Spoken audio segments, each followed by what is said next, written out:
Hi friends, എല്ലാവർക്കും നമസ്കാരം. ഇന്ന് നമ്മൾ ഡിസ്കസ് ചെയ്യാൻ പോകുന്നത് 2024 കേരള PSC പരീക്ഷകളിൽ ചോദിച്ച ഏറ്റവും പ്രധാനപ്പെട്ട കറണ്ട് അഫയേഴ്സ് ക്വസ്റ്റ്യൻസ് ആണ്. അപ്പോൾ ചോദ്യങ്ങളിലേക്ക് പോകാം. ആദ്യ ചോദ്യം ഇതാണ്: G20 അധ്യക്ഷ പദവി ഇന്ത്യ ഏറ്റെടുത്തത് താഴെ പറയുന്നവയിൽ ഏത് വൻകരയിലുള്ള രാജ്യത്ത് നിന്നാണ്? G20 2023 ഇന്ത്യ അധ്യക്ഷ സ്ഥാനം ഏറ്റെടുക്കുന്നത്. 2023. 2024 G20 അധ്യക്ഷ സ്ഥാനം ഏറ്റെടുത്ത രാജ്യം ബ്രസീലാണ്. 2025 അധ്യക്ഷ സ്ഥാനം ഏറ്റെടുക്കുന്നത് സൗത്ത് ആഫ്രിക്കയാണ്. അപ്പോൾ ഏത് വൻകരയിലാണ് എന്ന് ചോദിച്ചാൽ ആൻസർ ഏഷ്യ. ഇന്ത്യയും ഏഷ്യ വൻകരയാണ്. 2023 ഏത് വൻകര തന്നെയാണ്?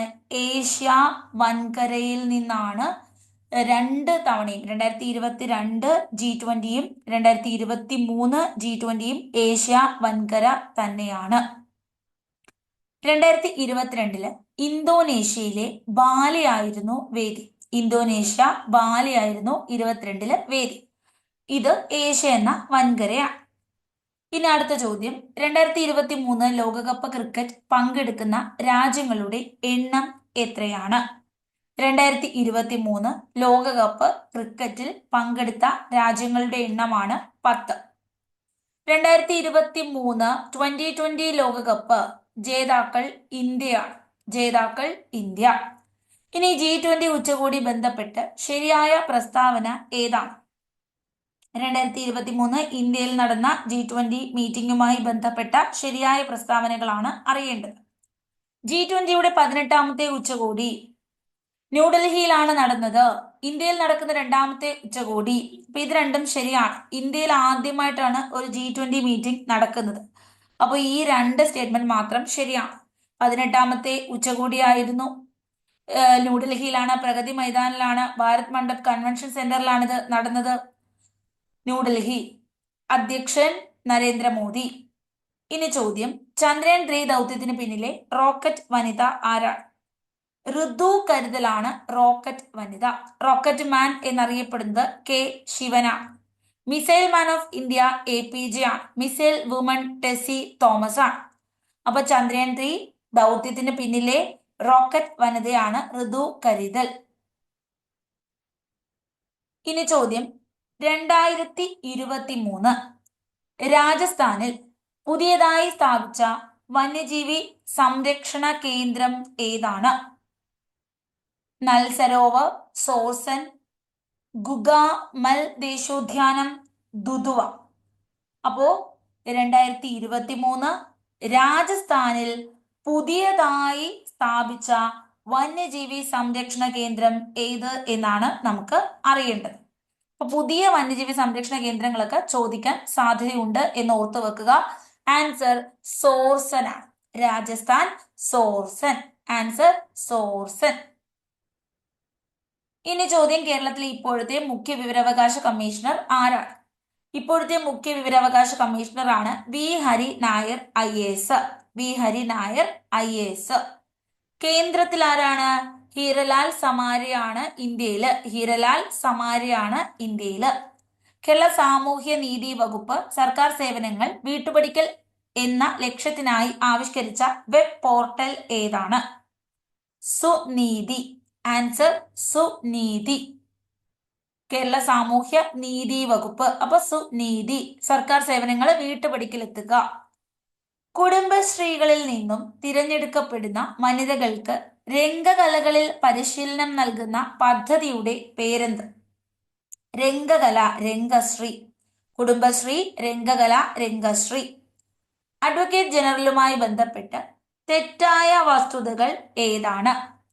ഓപ്ഷൻസ്: കേരള ഗവൺമെന്റ്, സംസ്ഥാന ഗവൺമെന്റ് നിയമോപദേശം നൽകുക എന്നതാണ് അഡ്വക്കേറ്റ് ജനറലിന്റെ അടിസ്ഥാന ചുമതല. അപ്പൊ ഒന്നാമത്തെ നിയമ ഓഫീസർ ആണ് കേരളത്തിൻ്റെത് അഡ്വക്കേറ്റ് ജനറൽ. കേന്ദ്രത്തിൻ്റെത് ഇദ്ദേഹത്തിന്റെ പേരെന്താണ്? നിയമ ഓഫീസർ. ഒന്നാമത്തത് അറ്റോർണി ജനറൽ ഓഫ് ഇന്ത്യ. രണ്ടാമത്തത് സോളിസിറ്റർ ജനറൽ ആണ്. അപ്പൊ കേരളത്തിലെ അഡ്വക്കേറ്റ് ജനറൽ നിയമസഭാ യോഗങ്ങളിൽ പങ്കെടുക്കാം, സംസാരിക്കാം. നിയമസഭാ യോഗങ്ങളിൽ പങ്കെടുക്കാം, സംസാരിക്കാം. ഇനി ഇപ്പോഴത്തെ അഡ്വക്കേറ്റ് ജനറലാണ് കെ ഗോപാലകൃഷ്ണ കുറുപ്പ്. അഡ്വക്കേറ്റ് ജനറലിന് നിയമസഭയിലെ വോട്ടെടുപ്പിൽ വോട്ട് ചെയ്യാൻ പറ്റില്ല, പക്ഷെ യോഗങ്ങളിൽ പങ്കെടുക്കാം, സംസാരിക്കാം. ഈ പറഞ്ഞിരിക്കുന്ന സ്റ്റേറ്റ്മെന്റ്സ് എല്ലാം ശരിയാണ്, തെറ്റായിട്ടുള്ള ഒന്നും തന്നെ ഇല്ല. അപ്പോൾ നമ്മൾ അഡ്വക്കേറ്റ് ജനറൽ ഇപ്പോഴത്തെ ആരാണ്? കെ ഗോപാലകൃഷ്ണ കുറുപ്പാണ്. ഇദ്ദേഹത്തിന് എന്ത് ചെയ്യാം? നിയമസഭാ യോഗങ്ങളിലൊക്കെ പങ്കെടുക്കാം, സംസാരിക്കാം. നമ്മുടെ നിയമോപദേശം ഗവൺമെന്റിന് നൽകുന്നു. ആദ്യ നിയമ ഓഫീസറാണ് സംസ്ഥാനത്തിൻ്റെത്. വോട്ടെടുപ്പില് പറ്റത്തില്ല, വോട്ടെടുപ്പിൽ പങ്കെടുക്കാൻ പറ്റില്ല. അഡീഷണൽ അഡ്വക്കേറ്റ് ജനറൽ ഇപ്പോഴത്തത് ജയച്ചൻ ദ്രാൻ KP ആണ്. ഇനി DGP ഷാജിയാണ്. അപ്പൊ ഇത്രയും നമ്മൾ ഓർക്കുന്നു. അടുത്ത ചോദ്യം 26ാമത് PV മെമ്മോറിയൽ എൻഡോവ്മെന്റ് അവാർഡ് നേടിയ പരിസ്ഥിതി പ്രവർത്തകൻ ആരാണ്? എൻഡോവ്മെന്റ് അവാർഡ് നേടി പരിസ്ഥിതി പ്രവർത്തകനാണ് ശ്രീമൻ നാരായണൻ. ചന്ദ്രനിൽ പേടകം വിജയകരമായി ഇറക്കിയ 4ാമത്തെ രാജ്യം ഏത്? Answer India. ഇതിനു മുമ്പ് റഷ്യ, അമേരിക്ക, ചൈന 3 രാജ്യങ്ങൾ പേടകം ഇറക്കി. 4ാമത്തെ രാജ്യമാണ് ഇന്ത്യ. 5ാമത്തെ രാജ്യം ജപ്പാനാണ്. 2023 ഓഗസ്റ്റ് 23-നാണ് ഇന്ത്യയുടെ റോവർ ചന്ദ്രനിൽ കാലുകുത്തുന്നത്. ദക്ഷിണ ധ്രുവം സൗത്ത് പോളിലാണ്. ഇന്ത്യൻ ഒളിമ്പിക്കിന്റെ അസോസിയേഷൻ പ്രസിഡന്റായ ആദ്യ വനിത ആരാണ്? ആദ്യ മലയാളി കൂടിയാണ് PT ഉഷ. മനുഷ്യനെ ബഹിരാകാശത്തെത്തിക്കുന്നതിനുള്ള ഇന്ത്യയുടെ പദ്ധതി ഗഗൻയാൻ. മനുഷ്യനെ ബഹിരാകാശത്തെത്തിക്കുന്ന ഇന്ത്യയുടെ പദ്ധതിയാണ് ഗഗൻയാൻ. 2023 വനിതാ ലോകകപ്പ് ഫുട്ബോൾ കിരീടം നേടിയ രാജ്യം ഏതാണ്? 2023 വനിതാ ലോകകപ്പ് ഫുട്ബോൾ കിരീടം സ്വന്തമാക്കിയ രാജ്യം സ്പെയിൻ. റിസർവ് ബാങ്ക് ഓഫ് ഇന്ത്യയുടെ ഗവർണറായി ഇപ്പോൾ സേവനം അനുഷ്ഠിക്കുന്നത് ആരാണ്? 4 ഓപ്ഷൻ നിലവിലെയാണ് നമുക്ക് വേണ്ടത്. അന്നൊരു ആൻസർ ശക്തികാന്ത ദാസ് ആയിരുന്നു. ദേശീയ മനുഷ്യാവകാശ കമ്മീഷൻ അധ്യക്ഷൻ ആര്? ആ സമയത്ത് ആൻസർ അരുൺകുമാർ മിശ്രയായിരുന്നു. പക്ഷെ നിലവിൽ ഇവർ രണ്ടുപേരും അല്ല, അല്ലെ? പിന്നെ വിജയായി താൽക്കാലികമായിട്ട്. അപ്പൊ ഇപ്പോഴത്തെ ആൻസർ നമുക്ക് പഠിക്കണം, വളരെ ഇമ്പോർട്ടൻറ്റ്. ഇപ്പോൾ റിസർവ് ബാങ്ക് ഓഫ് ഇന്ത്യയുടെ ഗവർണർ ജനറൽ ആരാണ്? സഞ്ജയ് മൽഹോത്രയാണ്. ആരാണ്? Sanjay Malhotra. Very important. December 11, 2024 ഇദ്ദേഹം റിസർവ് ബാങ്ക് ഓഫ് ഇന്ത്യയുടെ ഗവർണർ ജനറലായി രൂപം കൊണ്ടത്. അപ്പൊ ഇദ്ദേഹമാണ് നിലവിലെ റിസർവ് ബാങ്ക് ഗവർണർ. RBIയുടെ ഇപ്പോഴത്തെ ഗവർണർ ആരാണ്? ആൻസർ സഞ്ജയ് മൽഹോത്ര. സഞ്ജയ് മൽഹോത്ര. ഇദ്ദേഹം 26ാമത്തെ ഗവർണറാണ്. റിസർവ് ബാങ്ക് ഓഫ് ഇന്ത്യയുടെ 26ാമത്തെ ഗവർണറാണ്. 25 എന്ന് ചോദിച്ചാൽ ശക്തികാന്ത ദാസ് തന്നെയാണ് ആൻസർ. ഇനി നിലവിൽ മനുഷ്യാവകാശ കമ്മീഷൻ, ദേശീയ മനുഷ്യാവകാശ കമ്മീഷന്റെ അധ്യക്ഷൻ ജസ്റ്റിസ് V രാമസുബ്രഹ്മണ്യനാണ്. ജനുവരി 3, 2025 ഇദ്ദേഹം സ്ഥാനമേറ്റു. അതിനു മുമ്പ് തന്നെ നിയമിച്ചായിരുന്നു. ഇദ്ദേഹം ആകാൻ സാധ്യതയുണ്ടെന്നുള്ള രീതിയിൽ പ്രഖ്യാപിച്ചിരുന്നു. ഇപ്പോൾ ഇദ്ദേഹം അംഗമാകുന്നത്, ഇദ്ദേഹത്തിന്റെ സ്ഥാനം ഏൽക്കുന്നത് ഈ ദിവസമാണ്, ജനുവരി 3. അപ്പൊ ജസ്റ്റിസ് V രാമസുബ്രഹ്മണ്യൻ. മറ്റേത് സഞ്ജയ് മൽഹോത്ര. കേരളത്തിലെ ഏറ്റവും ആഴം കൂടിയ തുറമുഖം ഏത്? കേരളത്തില് തിരുവനന്തപുരം ജില്ലയിലെ വിഴിഞ്ഞമാണ് ഏറ്റവും ആഴം കൂടിയ തുറമുഖം. കേരളത്തിലെ തദ്ദേശ സ്വയംഭരണ വകുപ്പ് മന്ത്രി ആര്? തദ്ദേശ സ്വയംഭരണ വകുപ്പ് മന്ത്രി ആരാണ്? MP രാജേഷാണ്. ഐക്യരാഷ്ട്ര സംഘടന ചാമ്പ്യൻസ് ഓഫ് എർത്ത് പുരസ്കാരം അർഹമായ വിമാനത്താവളം ഏത്? ചാമ്പ്യൻസ് ഓഫ് ദ എർത്ത് പുരസ്കാരം സ്വന്തമാക്കിയ വിമാനത്താവളമാണ് ചോദ്യം. ആൻസർ നെടുമ്പാശ്ശേരി. ഏതാണ്? സിയാൽ എന്നറിയപ്പെടുന്ന സ്വകാര്യത്തിന്റെയും കൂടെ ആ സ്ഥാനമുള്ള ഒരു വ്യക്തിയാണ്. സ്വകാര്യം ഗവൺമെന്റ് രണ്ടും കൂടി വരുന്ന ഒരു എയർപോർട്ട് കൂടിയാണ്. അപ്പോ ആൻസർ ഏതാണ്? നെടുമ്പാശ്ശേരി വിമാനത്താവളമാണ്. ഓക്കെ ആണ്. ഇനി അടുത്തൊരു ചോദ്യം, 2024 ചാമ്പ്യൻ ഓഫ് ദ എർത്ത് പുരസ്കാരം ലഭിച്ചത് ആർക്കാണ്? ചാമ്പ്യൻ ഓഫ് ദ എർത്ത് പുരസ്കാരം ലഭിച്ച വ്യക്തി മാധവ് ഗഡ്ഗിലാണ്. അത് ചോദിക്കാറുണ്ട്. ചാമ്പ്യൻ ഓഫ് ദ എർത്ത് പുരസ്കാരം ലഭിക്കുന്ന വ്യക്തി ആര് എന്ന് ചോദിക്കാറുണ്ട്. മാധവ് ഗഡ്ഗിലിനെ ഓർക്കുക. മാധവ് ഗഡ്ഗിലിനെ ഓർക്കുക. മാധവ് ഗഡ്ഗിൽ. മാധവ് ഗഡ്ഗിൽ ഓർക്കുക. ഓക്കെ ആണ്. ഇനി 2023 ചാമ്പ്യൻ ഓഫ് ദ എർത്ത് പുരസ്കാരം ലഭിച്ച വ്യക്തിയെ ചോദിച്ചാൽ ജോസഫിന ബെൽമോണ്ടെ. ജോസഫിനെയാണ് 2023 ജോസഫിന ബെൽമോണ്ടെ ആണ്. അപ്പോൾ 2024 മാധവ് ഗഡ്ഗിലാണ് എന്നുള്ളത് വളരെ ഇമ്പോർട്ടന്റ് ആയിട്ടുള്ള ഒരു കാര്യമാണ്. ലൈഫ് ടൈം അച്ചീവ്മെന്റ് പുരസ്കാരമാണ് ഇദ്ദേഹത്തിന് ലഭിച്ചത്. കേരളത്തിലെ ആദ്യത്തെ കാർബൺ ന്യൂട്രൽ പഞ്ചായത്തായി തിരഞ്ഞെടുക്കപ്പെട്ടത് ഏതാണ്? കാർബൺ ന്യൂട്രൽ പഞ്ചായത്ത് വയനാട് ജില്ല മീനങ്ങാടി. വയനാട് ജില്ല മീനങ്ങാടി. മഹാത്മാഗാന്ധി ഗ്രാമീണ തൊഴിലുറപ്പ് പദ്ധതി സോഷ്യൽ ഓഡിറ്റിംഗിൽ ഇന്ത്യയിൽ ഒന്നാമതെത്തിയ സംസ്ഥാനം ഏതാണ്? 41 ചോദ്യങ്ങളാണ് ഈ ഒരു സെക്ഷനിൽ നമ്മൾ പഠിക്കുന്നത്. ഒന്നാമതെത്തിയ സംസ്ഥാനം കേരളമാണ്. 2023 വയലാർ അവാർഡ് ജീവിതം ഒരു പെൻഡുലം സ്വന്തമാക്കിയത് ശ്രീകുമാരൻ തമ്പി. 2024 വയലാർ അവാർഡ് ലഭിച്ചത് അശോകൻ ചെരുവിൽ. അശോകൻ ചെരുവിൽ.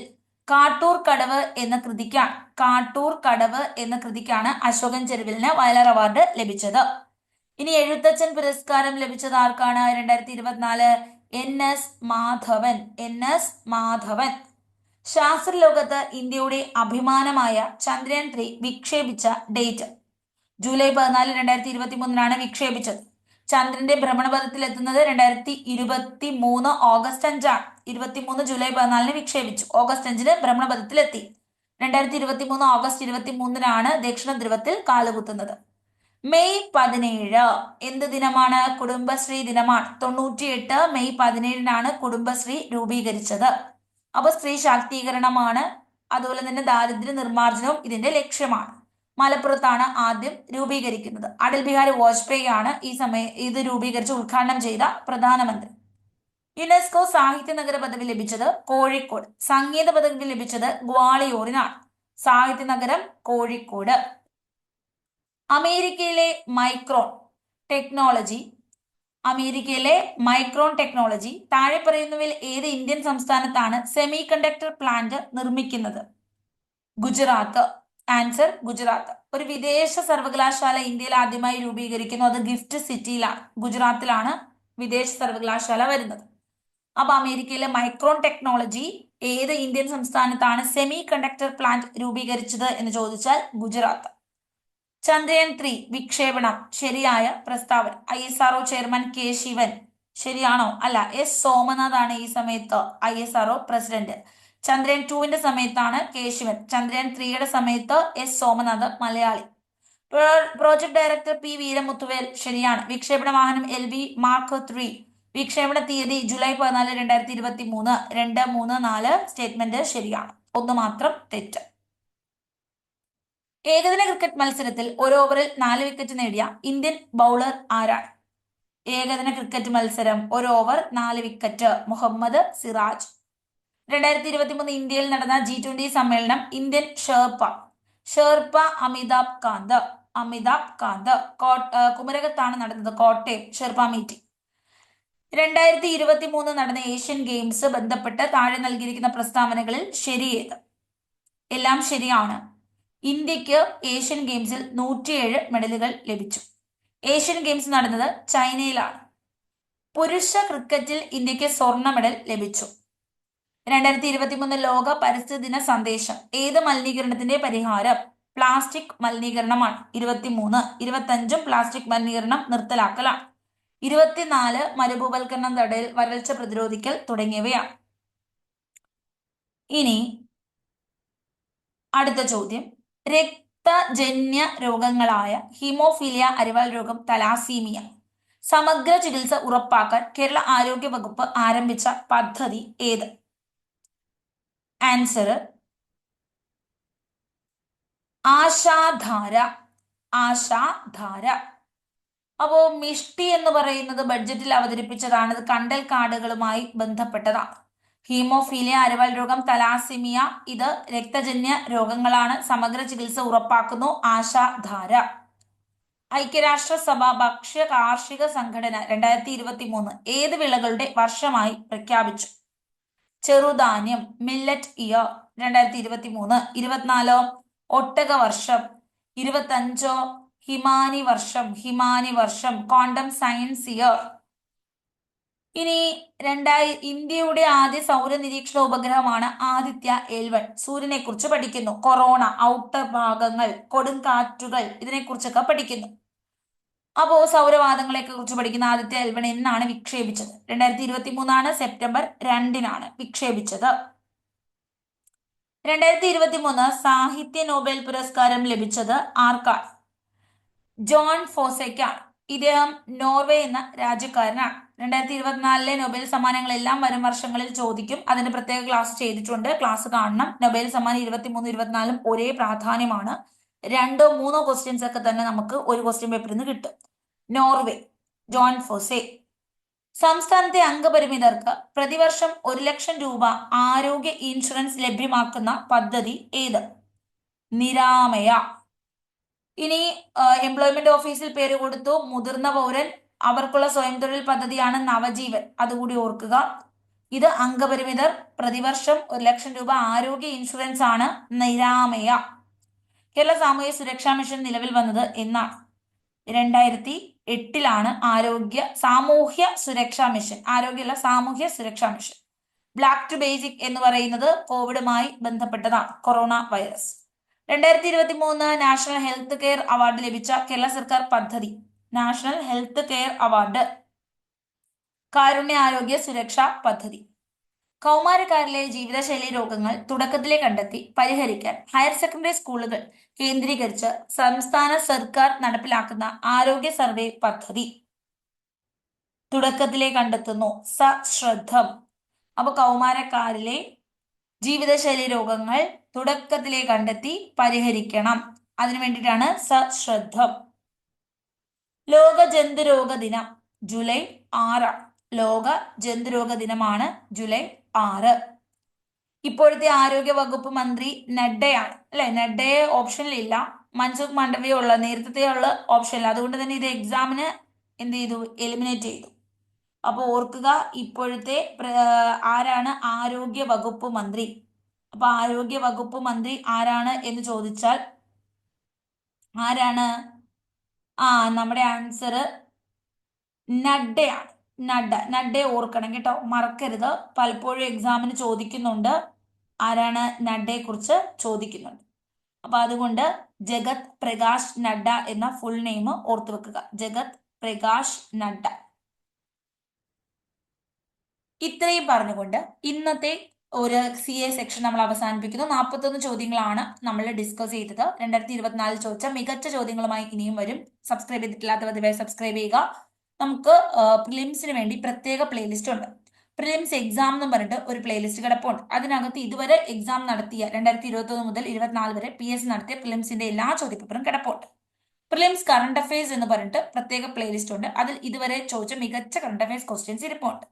ഇനി പ്രിലിംസ് അനുബന്ധ ഫാക്ട്സ് എന്ന് പറഞ്ഞിട്ട് നേരത്തെ നടന്ന സ്റ്റേജ് 1, ഇപ്പൊ കഴിഞ്ഞ സ്റ്റേജ് 1 ഡിസംബർ 28 നടന്ന സ്റ്റേജ് 1 റിപ്പീറ്റ് ചെയ്യാൻ സാധ്യതയുള്ള ക്വസ്റ്റ്യൻസിന്റെ എക്സ്പ്ലനേഷൻ കിടപ്പുണ്ട്. 3 പ്ലേലിസ്റ്റുകൾ പ്രിലിംസിന് വേണ്ടി മാത്രം ഇട്ടിട്ടുണ്ട്. ഫോളോ ചെയ്യാം. ഇനി 2024, 23, 22, 21 എന്ന് പറഞ്ഞിട്ട് പ്ലേലിസ്റ്റുകൾ കിടപ്പുണ്ട്. എക്സാംസ് അത് 24 നടത്തിയ മുഴുവൻ എക്സാംസ്, 22 മുഴുവൻ എക്സാംസ്, 21 മുഴുവൻ എക്സാംസിന്റെ പ്ലേലിസ്റ്റുകളാണ്. അപ്പൊ അതൊക്കെ കിടപ്പുണ്ട്. നിങ്ങൾക്ക് പഠിക്കാനുള്ള എല്ലാ സോഴ്സുകളും അവൈലബിൾ ആണ്. നിങ്ങൾക്ക് ജോയിൻ ചെയ്യുക, സബ്സ്ക്രൈബ് ചെയ്യാം, ചാനൽ ഫ്രീ ആയിട്ട് പഠിക്കാം. Thank you so much. Next class നമുക്ക് വീണ്ടും കാണാം. ബൈ.